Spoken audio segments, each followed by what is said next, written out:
Hello everyone, welcome to today's section.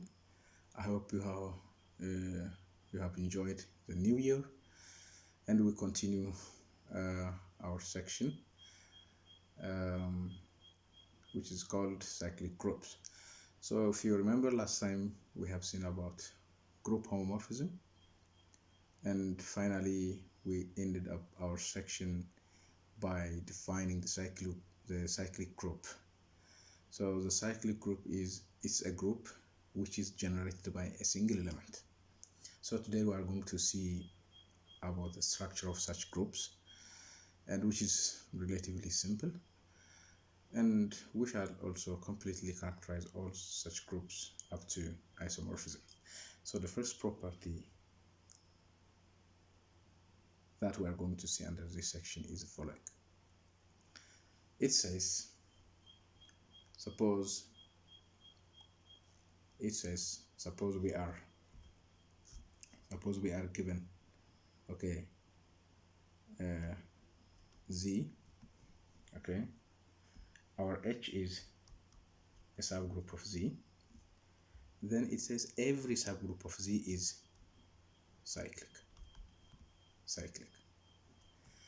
Then this is the first one. Second one is H is of the form either 0 or of M, where M is the least positive integer in H. So our M is in H, but it is a least to be in H. So if we see in both cases, either this group or this group is cyclic, and our H is of this type. However, if our H is different from this one, then we see that this is infinite cyclic group. So let's see the proof. As I clearly explained above, if H is equals to 0, if H is equals to 0, okay, if our H is equals to 0, then it is cyclic. And if it's different from 0, then we have this. We have implies, okay, our M is defined like this. Then we want to show H is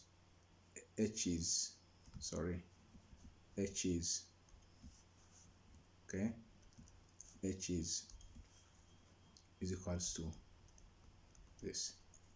For this, we have to show both, either this is subset of this one, and again H is subset of this, the subgroup generated by M. So to see, since M is an element of H,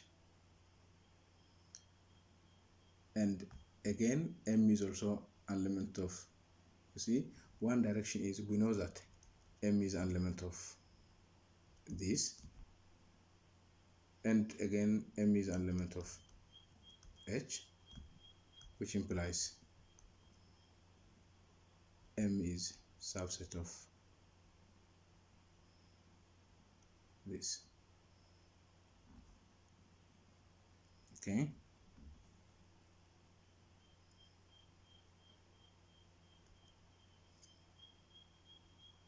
Now the converse part is, you see, conversely, if our H is an element of H, okay, if our H is, we have H here, okay, then we want to show that this H is an element of the subgroup generated by M. So for this divide, okay, for this divide here, H to M, divide H by M, then we have a quotient Q and plus R, with Q R element to Z, such that 0 is less than or equal to R less than or equal to M. This is simply by division algorithm. So from this, it's very easy to see that R is H minus MQ. We know that our H here is in H and M is also in H. Then so this difference here is in H, therefore R is in H. But our R is less than M. Our R is less than M. Since M is the least integer to be in H, then R must be 0. R must be 0. Hence, H is equals to MQ. Because R is 0 here, we replace by 0, then we have H is equals to MQ. Then, but MQ is an element of this one, which implies H is subset of M. Okay? So, therefore, what we have, so that's all we have what? Equality. We have this equality. We have H is equals to the subgroup generated by this one. So we see that every subgroup of Z is cyclic and of this type, of this form. So clearly, if our H here is different from 0, then this is infinite.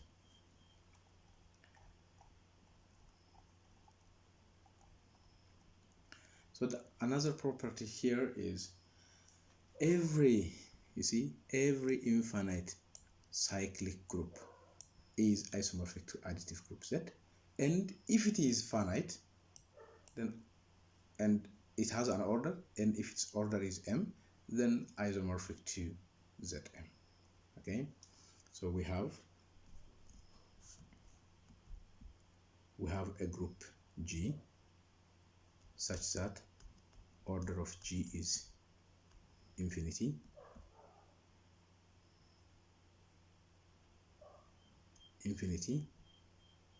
then G is isomorphic to Z, and if our order is M, then our G is isomorphic to Zm. Okay, this is what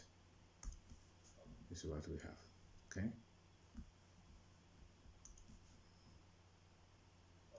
so if our order is infinity, then we have this isomorphic, and if our order is M, then G is isomorphic to Zm. So to prove this, we see the map alpha. So we have a cyclic group G, as you can see. This is cyclic group, and consider the map this, which sending every elements of Z to A raised to K. So this is clearly and easy to show. It's an epimorphism. Now the next step is, what about kernel? So what is kernel of alpha? So there are two cases. Kernel of alpha is either 0. In this case, G is isomorphic to Z. If it is M, G is isomorphic to Zm.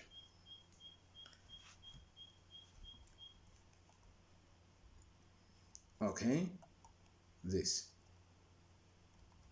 So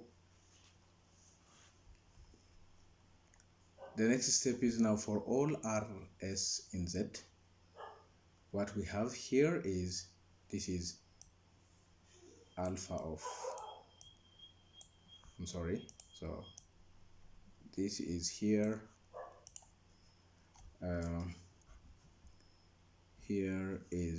it is alpha of R is equals to alpha of S. So this is if and only if alpha of R minus S is equals to 0. So this is if and only if R minus S is an element of kernel of alpha. Okay, where kernel of alpha is M.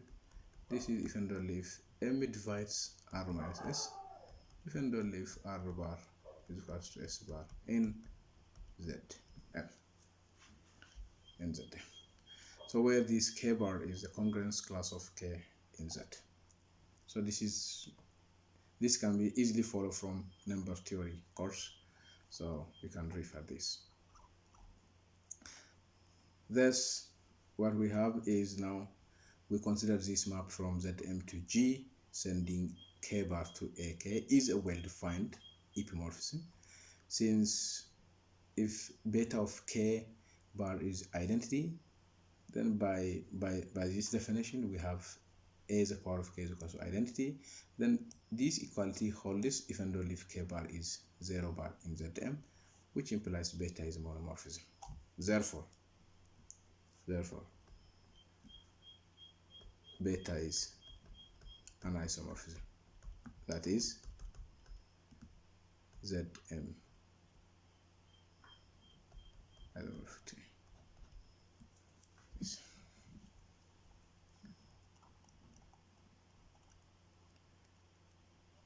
So in the first section, in the first lecture, we have seen that the notion of order of a group. We have a group G and now an element G. Then the order of this element A is the order of the cyclic subgroup A, and we denote it by A. So we have also seen in the first lecture. So O of G is order of G, then the notation, or we can also write like this for order of G. So here we have A an element of G, then order of A means it is order of the cyclic group generated by A. This is equals to like this. So with this definition we have the following properties. Now we have a group G and A element of G, and if this A has infinite order, then we see these two property hold true. The first says A raised to K is identity if and only if K is equals to 0. K is equals to 0, and all A raised to K elements for all K element of integer are all distinct. The second one is, what if our A here is of finite order n? Then we see all these properties here. So one by one. So I will quickly go to the proof, and okay, we see the subgroup A of G is cyclic, and we consider this map from K to L to K, just like as we did in the previous theorem. So since by given the order of this group, this subgroup is infinite, so we have this. Then if it is infinite, then we know that the kernel is 0 by theorem. So most of the time it's here it is confusing, so we can write also like this. Okay, no problem. This is also no problem, but it's better to write like this. Thus, if the kernel is 0, now alpha of K is equals to E implies, okay, I'm sorry. So what we have here,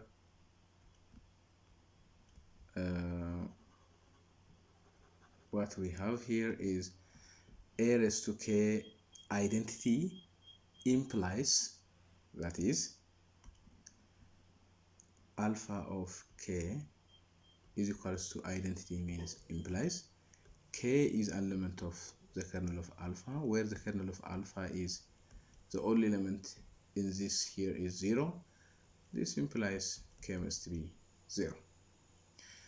So this is one direction, forward direction.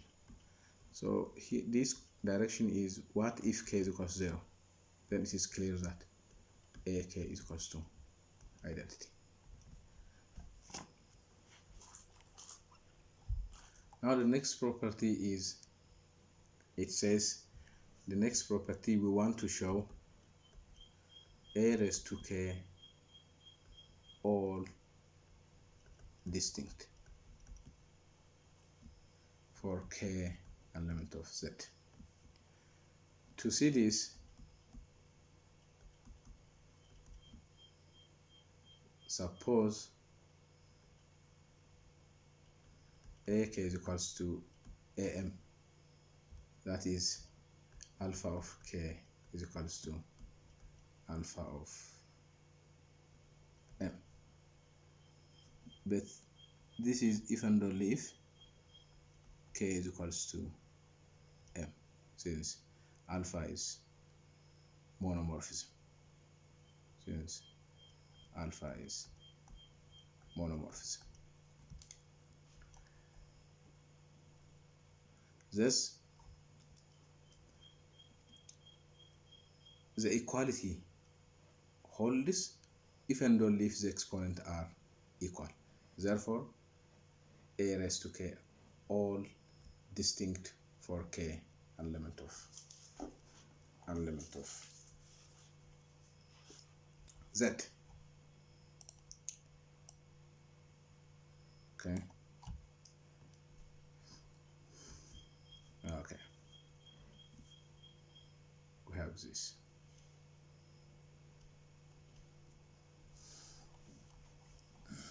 The third one is now our subgroup has a finite order, which is this.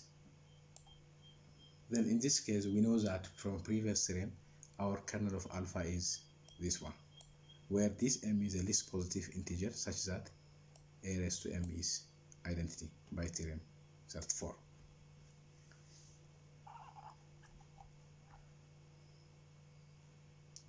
The fourth one is given a raised to m, then if a raised to k element is equal to identity, then provide that this is m is order. M is order. If m is order, the order of the group G, the order of the subgroup G, the subgroup H, then if AK is equals to E for any k, then we have this equality if and only if this, if and only if k minus m element of kernel of alpha, this is m, then m divides k minus m. Since m divides m must divide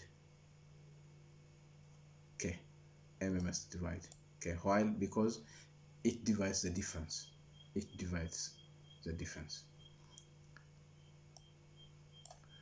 Conversely, what if m divides k? Then k is a multiple of m for some q in z.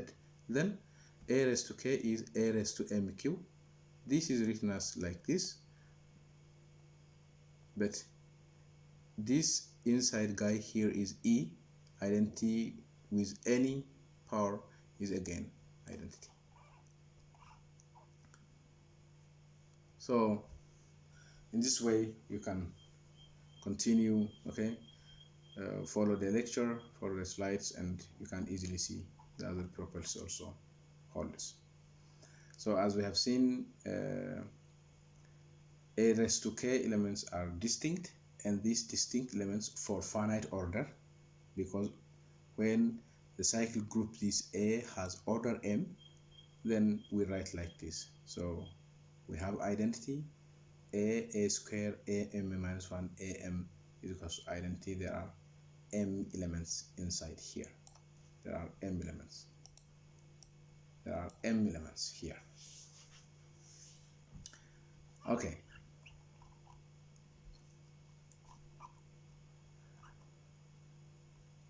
Another theorem is every homomorphic image and every subgroup of a cyclic group G is cyclic. You see, every homomorphic image and every subgroup of cyclic group G is cyclic. In particular, if H is a non-trivial subgroup of G, this, and m is the least positive integer such that a is the power of m element of h, then h is the subgroup generated by a is the power of m. So what does this say?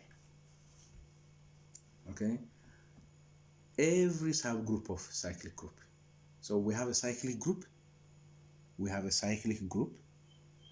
then the subgroup of this cyclic group is again cyclic.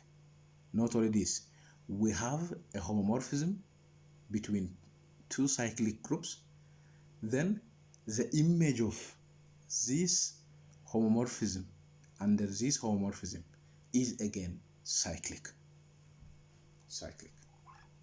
So we see, like, okay, we have homomorphism from G to K, be homomorphism of groups. Then what is the image of F? Note that G is a cyclic group. Okay, now image of F is K element of K such that F of G is equal to K for some G element of G, which is A. Our G is generated by A. Then K in K, F of where G is A raised to N for some integer N. This is K. But this is F of A the whole N, which is K, for since F is a group homomorphism. So because K is this one, I can write F of A N, N is an integer. So this is generated by F of A. You see? Okay. Here, our group G is generated by A. Then the image F of G is generated by F of A. F of A. F of A. Okay.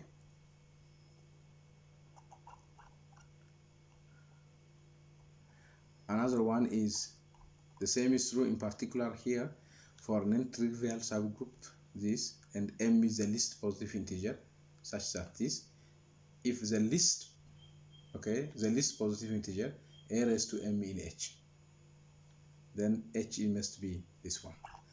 So here am is in here, therefore this is, so the same is true in the as in the previous proof, this one. Now we prove am contains h. So let h an element of this.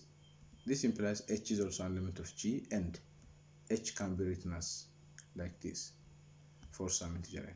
By division algorithm, there exists integers q and r such that n is equal to mq plus r with this.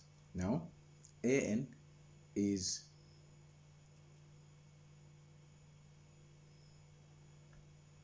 n is here this one, mq plus r, but this is amq ar, okay, but this is ar since amq is identity. Okay, or yeah, or the, sorry, here the other way, not equality here, we know that, we know here amq ar, this implies ar here is an minus mq. We know this is in h. You see, an is also in h, am is also in h. Okay, amq is in h, so the difference is here again is in h. Okay, so the negative of this is also in h. So this is in h, but a raised to m is an element of h is a list, so ar must be, okay, ar must be, for ar cannot be in h unless r is equal to 0, unless r is equal to 0, ar cannot be in H by minimality of a raised to n. Okay, thus H is equals to an, which is mq, and a raised to m by q. So this is in am, and H is, so this guy here shows that, okay, our H is subset of am, therefore H is equal to this. Okay,